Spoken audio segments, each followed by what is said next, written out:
Here consider the Bohr-Sommerfeld theory. So according to this theory, we have known that because of some limitations of Bohr theory, we are consider here some Bohr-Sommerfeld theory. According to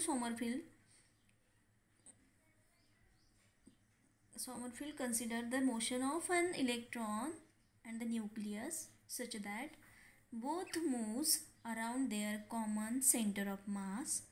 This gives the concept of a reduced mass of an electron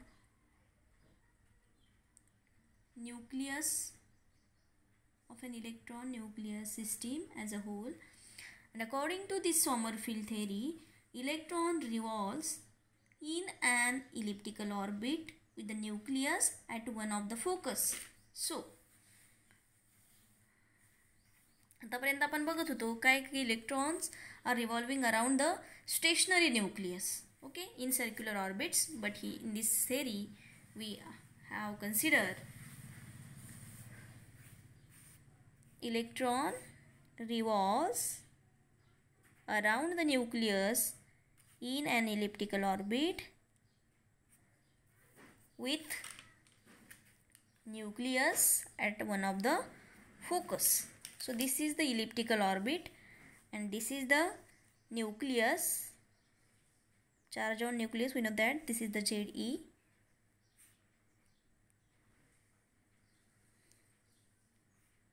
plus charge, and electrons are revolving around the nucleus in an elliptical orbit. This is the path of electrons.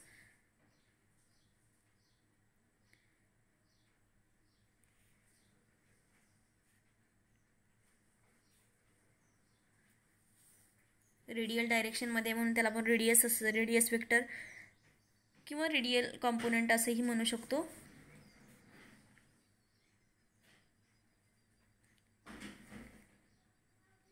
This is the particular velocity v bar. With this particular velocity, electron revolving around this nucleus in an elliptical orbit with the nucleus is one of the focus. Okay, this is the Sommerfeld's model. Okay, so according to this model, the position of electron at any instant, position of electron म्हणजे काय, electron revolve होते, त्याची जी position at any instant आहे can be specified by polar coordinates. म्हणजे त्याची जी position आहे, आपण जी पोझिशन आहे त्याचे पोलर कोऑर्डिनेट्सनं काय करू शकतो, स्पेसिफाय करू शकतो. तर ते कुठले कुठले पोलर कोऑर्डिनेट्स आहेत, आर अँड थीटा. बघा काय आहे, हे हा जो अँगल आहे तो थीटा आहे. कारण काय, तर इलेक्ट्रॉन रिव्हॉल्व होत आहे स्टेशनरी न्यूक्लियस भोवती. इलेक्ट्रॉन स्टेशनरी आहे आणि electrons revolving around this nucleus in an elliptical orbit. आणि मग ज्यावेळेस त्याची जी पोझिशन आहे इलेक्ट्रॉनची ती स्पेसिफाय करायची असेल आपल्याला, तर आपण पोलर कोऑर्डिनेट्स कन्सिडर करतोय आर अँड थीटा. आर आणि थीटा हे जे कोऑर्डिनेट्स आहे त्याने काय करतोय, पोलर कोऑर्डिनेट्सनं काय करतो, इलेक्ट्रॉनची पोझिशन आहे ते आपण स्पेसिफाय करतोय. आणि मग in case of circular orbit only one coordinate theta varies. म्हणजे काय होतं, जर सर्क्युलर ऑर्बिट असेल तर काय होतं, फक्त ज्यावेळेस इलेक्ट्रॉन रिव्हॉल्व होतं तर काय होतं, थीटा चेंज होतं आहे, आर कॉन्स्टंटच आहे. आर म्हणजे ही रेडियस काय आहे, कॉन्स्टंटच आहे ॲट एनी इन्स्टंट. आणि थीटा काय होतं, फक्त व्हॅरी होतो आहे. बरोबर, ज्यावेळेस रिव्हॉल्व होतं त्यावेळेस काय होतं, फक्त थीटा व्हॅरी होतो जर सर्क्युलर ऑर्बिट असेल तर. आणि इलेप्टिकल ऑर्बिट असेल तर आरसुद्धा चेंज होतो. म्हणजे इथं असताना आर वेगळा, इथं असताना आर वेगळा, इथं असताना आर वेगळा, म्हणजे आरसुद्धा चेंज होतो आणि थीटासुद्धा चेंज होतो आहे. However, in case of elliptical orbit, not only change theta, not only angle theta varies, but length of radius vectors are varies periodically. म्हणजे आरची सुद्धा लेंथ काय होते, चेंज होते पिरियडिकली. म्हणजे जसं जसं टाईम आहे वाढेल तसं काय होईल, त्याची जी लेंथ आहे ती सुद्धा काय होईल, पिरियडिकली काय होईल, इन्क्रीज होईल जर इलेप्टिकल ऑर्बिट असेल तर. आणि आर आणि थीटासुद्धा काय होत आहेत, व्हॅरी होत आहेत. आर आणि थीटासुद्धा काय होत आहेत, व्हॅरी होत आहेत in case of elliptical orbit. जर सर्क्युलर ऑर्बिट असेल तर फक्त थीटा चेंज होतो, आर कॉन्स्टंट असतो. Thus in case of electrical orbit both R and theta changes with time. So we have to quantise the momenta. म्हणजे काय, ज्यावेळेस एखादा ऑर्बिट आहे, एखादा इलेक्ट्रॉन आहे इलेक्ट्रिकल ऑर्बिटमध्ये जर रिव्हॉल्व होत असेल किंवा सर्क्युलर ऑर्बिटमध्ये जर रिव्हॉल्व होत असेल, तर आपल्याला माहिती आहे बोहर सेकंड पॉस्टुलेटमध्ये काय बघितलं आपण, तर अँग्युलर मोमेंटम असतं त्याला. तेच फक्त ऑर्बिट्स क्वांटाईज असतात. म्हणून आपण काय बघतो, तर जर त्याचं मोमेंटम आहे इंटिग्रल मल्टिपल, म्हणजे momentum integral multiple of h/2π असायला पाहिजे. तर तेच ऑर्बिट फक्त काय असतात, अलाउड असतात आणि त्याच ऑर्बिटमध्ये इलेक्ट्रॉन रिव्हॉल्व होतो. त्याचं जे मोमेंटम आहे ते इंटिग्रल मल्टिपल ऑफ h/2π असायला पाहिजे. म्हणून जर r आणि थीटा व्हॅरी होत असेल तर त्याचे जे so we have to quantise the momenta with both the coordinates, म्हणजे बोथ द कॉर्डिनेट जे असतील त्याच्याबरोबरचं असणारं जे एन आहे तर ते एनच्याऐवजी आर आणि थीटा येईल आणि मग असणारा मोमेंटम आपल्याला कॅल्क्युलेट करायचं आहे. मग according to Bohr quantum theory this momenta, म्हणजे जे मोमेंटम आहे ते पी आपण या लेटरने डिनोट करतो. आर सुद्धा चेंज होते बरोबर, म्हणून त्याच्या वेळेस असणारा जे आर चेंज होते म्हणून त्याच्या वेळेस असणारा जे काही अँग्युलर मोमेंटम आहे ते आर एच आहे. आणि जर थीटासुद्धा चेंज होत असेल तर त्याच्या वेळेस असणारं जे पी थीटा आपण त्या लेटरने डिनोट करतो, कारण पोलर कोऑर्डिनेट्समध्ये आर आणि थीटा आपण कंपोनंट यूज करतो आहे. आणि मग जर रेडियस चेंज होत असेल त्यावेळेस असणारं त्याचं जे काही अँग्युलर मोमेंटम आहे ते सुद्धा आपल्याला कॅल्क्युलेट करायचं आणि ते क्वांटाइज्ड आहे. आणि थीटा पण कॅल्क्युलेट करायचं असेल ज्यावेळी थीटा व्हेरी होतो त्यावेळेस असणारं जे मोमेंटम आहे ते P theta with respect to D theta is equal to K H. आणि मग आर आणि के काय आहेत तर these are the quantum numbers. R is called as radial quantum number and K is called as azimuthal quantum number. So we can take both of these only positive integral values. R आणि K च्या आपल्याला फक्त positive integral values घ्यायच्या आहेत.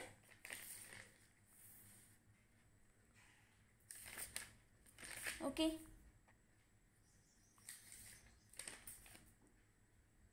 त्यानंतर आपल्याला काय बघायचं आहे तर कसं ऑर्बिट असेल. जर ऑर्बिट इलिप्टिकल आहे किंवा सर्क्युलर आहे ते कशावरून ओळखायचं, कारण जर आपण हायड्रोजन ॲटम बघितलं तर त्याच्यामध्ये एकच ऑर्बिट आहे. तर कुठलं ऑर्बिट, एकाच ऑर्बिटमध्ये इलेक्ट्रॉन रिव्हॉल्व होते कारण त्याचा हा ॲटॉमिक नंबर 1 आहे. म्हणजे इलेक्ट्रॉन एका ऑर्बिटमध्ये रिव्हॉल्व होते पण तो दुसऱ्या पण ऑर्बिटमध्ये रिव्हॉल्व होऊ शकतो अकॉर्डिंग टू बोअर्स थेरी. आणि मग पण त्याची जी एनर्जी आहे त्या ऑर्बिटची एनर्जी, प्रत्येक ऑर्बिटची एनर्जी सेम असणार आहे. जर ते ऑर्बिट जर क्वांटाईज नसतील तर इलेक्ट्रॉन रिव्हॉल्व होणार नाही त्याच्या नेक्स्ट ऑर्बिटमध्ये. म्हणून जर अकॉर्डिंग टू बोहर्स थेरी आपण बघितलं तर ते ऑर्बिट आहेत, दुसऱ्या पण ऑर्बिटमध्ये इलेक्ट्रॉन चेंज होऊ शकतो. म्हणून जसं principal numbers N takes N orbit आहे त्याला आपण प्रिन्सिपल क्वांटम नंबर असंही म्हणतो. एन म्हणजे ऑर्बिट, नंबर ऑफ ऑर्बिट्स 1 2 3, कारण एक ऑर्बिटचं स्टार्टिंग 1 पासून होतं, 0 ऑर्बिट कधी नसतं बरोबर. म्हणून एन 1 2 3 असं स्टार्ट होतं आहे. Introduction of electrical orbits do not generate new energy states, म्हणजे न्यू एनर्जी स्टेट तयार होत नाही. एकाच एनर्जी स्टेटमध्ये काय होतं, नंबर ऑफ ऑर्बिट्स जे असतील त्यामध्ये इलेक्ट्रॉन रिव्हॉल्व होऊ शकतो. म्हणून काय म्हणतो आपण, introduction of elliptical orbits does not generate new energy states for a hydrogen atom but an electron may move in different orbits. Okay, electron दुसऱ्या कुठल्याही ऑर्बिटमध्ये चेंज होतो पण एकाच एनर्जी स्टेटमध्ये. Thus for given principal quantum number, म्हणजे for this particular quantum number n is equal to 1 2 3 जर असेल, thus for given principal quantum number n the energy value is fixed but there are n different quantized orbits available for electron. म्हणजे एक energy state असेल 1, त्याच्यामध्ये number of orbits असतील आणि त्या ऑर्बिटमध्ये electron काय होतं आहे, रिव्हॉल्व होतं आहे. ही एक एनर्जी स्टेट आहे, परत ही दुसरी एनर्जी स्टेट आहे, ही तिसरी एनर्जी स्टेट आहे. म्हणजे एका एनर्जी स्टेटमध्ये नंबर ऑफ डिफरंट ऑर्बिट्स असतील आणि मग त्या ऑर्बिटमध्ये इलेक्ट्रॉन रिव्हॉल्व होते. कधी या ऑर्बिटमध्ये रिव्हॉल्व होईल, कधी या ऑर्बिटमध्ये रिव्हॉल्व होईल. ह्या वेगवेगळ्या एनर्जी स्टेट आहे, 1 2 3 एनर्जी स्टेट्स आहेत वेगवेगळ्या बरोबर. पण त्याच एका एनर्जी स्टेटमध्ये नंबर ऑफ डिफरंट ऑर्बिट आहेत. मग हायड्रोजनचा ॲटम जर इथं असेल तर इथं सुद्धा रिव्हॉल्व होऊ शकतो. एका याच्यामध्ये रिव्हॉल्व झाला असेल तर एका ऑर्बिटमध्ये रिव्हॉल्व होत असेल तर दुसरंही होऊ शकतो. तशी ही एक एनर्जी स्टेट आहे, त्याला आपण 1 म्हणतोय, 2 म्हणतोय, 3 म्हणतोय आणि त्याच एनर्जी स्टेटला आपण प्रिन्सिपल क्वांटम नंबर म्हणतोय 1 2 3. आता बघूयात आपण, जर प्रिन्सिपल क्वांटम नंबर एन असेल, 1 असेल, त्यावेळेस असणारा के आपण पॉझिटिव्ह इंटिग्रल व्हॅल्यूज घेतो, 1 असेल आणि आर 0 असेल बरोबर.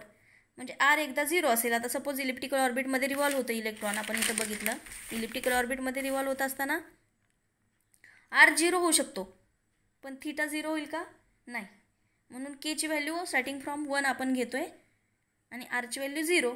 रेडियस 0 असू शकते पण अँगल 0 असू शकत नाही, म्हणून आपण के म्हणजे जो अँगल आहे तो it is related to the azimuthal quantum number आणि त्याची व्हॅल्यू आपण 1 2 3 अशी घेणार आहे. आणि आर रेडियल व्हेक्टर आहे, रेडियल क्वांटम नंबर आहे, तर त्याची रेडियस आहे, लेंथ आहे ते 0 असू शकते, म्हणून आर स्टार्टिंग फ्रॉम 0 1 2 3 आपण घेणार आहे. म्हणजे काय, ज्यावेळेस n is equal to 1 k is equal to 1 असेल तर ते जे ऑर्बिट असेल तर ते कसं असेल, सर्क्युलर ऑर्बिट आहे. म्हणजे एनची व्हॅल्यू n1 आहे, हा 1 आहे आणि केची व्हॅल्यू ही आहे k. n1 k हा n आहे, हा k आहे, दोघांची व्हॅल्यू 1 1 आहे बरोबर, दोघंही सेम आहेत, दोघांची व्हॅल्यू सेम आहेत, तर ते ऑर्बिट असेल ते कसलं ऑर्बिट असेल, सर्क्युलर ऑर्बिट असेल. कसं असेल, ऑर्बिट सर्क्युलर असेल. आता जर सपोज n2 असेल म्हणजे दुसऱ्या एनर्जी स्टेटमध्ये आपण गेलो दुसऱ्या, आणि मग त्यावेळेस असणारा के किती असेल, 1 पण असेल 2 पण असेल बरोबर, पण आर किती असेल 0 आणि 1. मग आपण हे जर हे दोघं जर असेल तर इथं कुठले किती ऑर्बिट्स असतील, 2 ऑर्बिट्स असतील, ते कुठले कुठले ऑर्बिट, जर के इज इक्वल टू 2 असेल आणि आर त्यावेळेस काय असेल 0 आणि के इज इक्वल टू 1 असेल, आर त्याच्या वेळेस किती असेल 1, मग हे जे ऑर्बिट आहे तर ते सर्क्युलर ऑर्बिट असेल. काय असेल, सर्क्युलर ऑर्बिट. का, तर n पण 2 आहे आणि के पण 2 आहे. इथं बघा n पण 2 आहे, के पण 2 आहे, तर काय असेल, एक कुठली स्टेट असेल तर ते असेल, ते एक ऑर्बिट असेल तर ते कुठलं असेल, सर्क्युलर ऑर्बिट असेल बरोबर. मी काय म्हटलं तुम्हाला, तर जर एक एनर्जी स्टेट आहे 2 आहे तर त्याच्यामध्ये नंबर ऑफ ऑर्बिट्स असतात.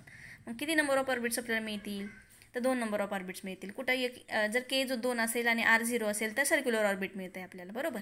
आणि बस suppose k is equal to 1 आहे आणि आर इज इक्वल टू 1, म्हणजेच काय बघा, आता इथं काय मी म्हटलं तुम्हाला, हे के आहे आणि हा n आहे, पण आता जर n बरोबर n 2 आहे पण के किती आहे, एकच, म्हणजे काय होईल, हा असा बरोबर आहे का, हा जो सर्क्युलर आहे त्याची काही लेंथ कमी होईल, मग काय होईल, ते इलेक्ट्रिकल ऑर्बिट होईल असं होईल. म्हणजेच काय, हा के काय झाला, कमी झाला, सर्क्युलर होतं का नाही आधी. मग जर n जर 2 असेल आणि के 1 असेल, n 2 झाला, के 2 झाला, दोन्ही सेम झाले तर काय असेल, ते सर्क्युलर ऑर्बिट. म्हणजे n पण सेम, के पण सेम, सर्क्युलर ऑर्बिट असतं. पण n जर 2 असेल, हा n 2 आहे पण के काय आहे, 1च आहे, म्हणजेच काय होईल, ही लेंथ कमी होईल, म्हणजे ऑर्बिट आहे ते इलिप्टिकल होईल. हे जे ऑर्बिट आहे ते इलिप्टिकल ऑर्बिट होईल. ओके. आणि सपोज n3 असेल, काय असेल, n3 असेल त्यावेळेस के काय असतो, 1 2 3 असतो, आर 0 1 2 असतो बरोबर. मग n3 असताना के किती आहे, 3, आर 0, परत के किती असेल 2, आर कसे असेल 1, के इज इक्वल टू जर 1 असेल, आर किती असेल 2.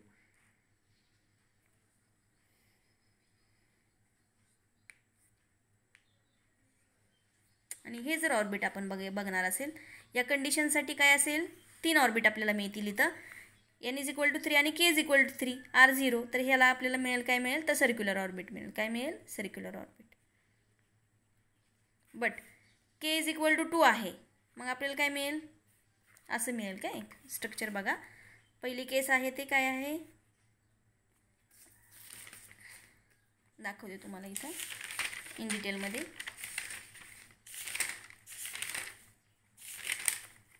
इथं बघा, पहिली केस काय आहे, n इज इक्वल टू 1, तर त्यावेळेस काय असेल, n इज इक्वल टू 1 असेल तर के पण काय, n काय असेल 1 असेल, के सुद्धा 1 असायला पाहिजे, आर 0 आहे बरोबर. पण n is equal to 2, energy state बघा, एका एनर्जी स्टेटमध्ये नंबर ऑफ डिफरंट ऑर्बिट्स आहेत, तर ते कशावरती डिपेंडंट आहे, तर व्हॅल्यू ऑफ n आणि आर, के या 3 व्हॅल्यूवरती डिपेंडंट आहे. n किती आहे इथं, n2 आहे, n2 असेल त्यावेळेस के जर 2च असेल तर सर्क्युलर ऑर्बिट आपल्याला मिळेल, आर त्यावेळेस काय असणार 0. पण ज्यावेळेस n 2च आहे पण के 1 होतो आहे आणि आर 1 होतो आहे, तर काय होणार, ते ऑर्बिट आहे ते इलिप्टिकल ऑर्बिट होणार. कसं होणार, इलिप्टिकल ऑर्बिट असं. आणि ही केस आहे बघा कुठली, n इज इक्वल टू 3. आता n इज इक्वल टू 3 आहे तर काय आहे, आपण बघितलं, सर्क्युलर ऑर्बिट असेल. कसं असेल सर्क्युलर ऑर्बिट, n पण 3 आहे, के पण 3 आहे, पण आर काय आहे 0. पण आता परत n 3च राहिला, पण के किती चेंज झाला, 2 झाला आणि आर 1 झाला, मग काय होईल, इलिप्टिकल ऑर्बिट होईल. पण परत n 3च आहे पण के काय झाला 1 झाला, R2 झाला, म्हणजे के कमी होतो आहे. मग अजून ह्याच्यापेक्षा एक इलिप्टिकल ऑर्बिट होईल. म्हणजे असे इलिप्टिकल ऑर्बिट ऑर्बिट्स वाढतील एका एनर्जी स्टेटमध्ये. एनर्जी स्टेट कुठल्या कुठल्या आहेत तर N1 त्यावेळेस असणारे एकच ऑर्बिट आपल्याला मिळेल, सर्क्युलर ऑर्बिट मिळेल का तर के पण सेमच आहे. परत एनर्जी स्टेट कुठली आहे, एनर्जी स्टेट कुठली आहे 2 आहे. म्हणजेच एन प्रिन्सिपल क्वांटम नंबर 2 असताना किती ऑर्बिट्स मिळतील आपल्याला 2 मिळतील. म्हणजे कुठलं एक सर्क्युलर मिळेल एक इलिप्टिकल मिळेल का तर व्हॅल्यू ऑफ के चेंज होती. इथं 2 आहे इथं 1 होती. आणि मग ज्यावेळेस एनर्जी स्टेट 3 मध्ये जातो आहे नंबर ऑफ आपल्याला ऑर्बिट्स मिळतात, एक सर्क्युलर मिळत आहे 2 इलिप्टिकल ऑर्बिट्स मिळत आहेत. तर कशावरती डिपेंडंट आहे तर कशावरती या व्हॅल्यूवरती एन के आणि आरच्या व्हॅल्यूवरती डिपेंडंट आहे. तर सेकंड लेक्चरमध्ये आपण बघूयात व्हेक्टर ॲटम मॉडेल. तर त्याच्यामध्ये सुद्धा आपण इन डिटेल स्ट्रक्चर बघणार आहे ॲटमचं. थँक्यू.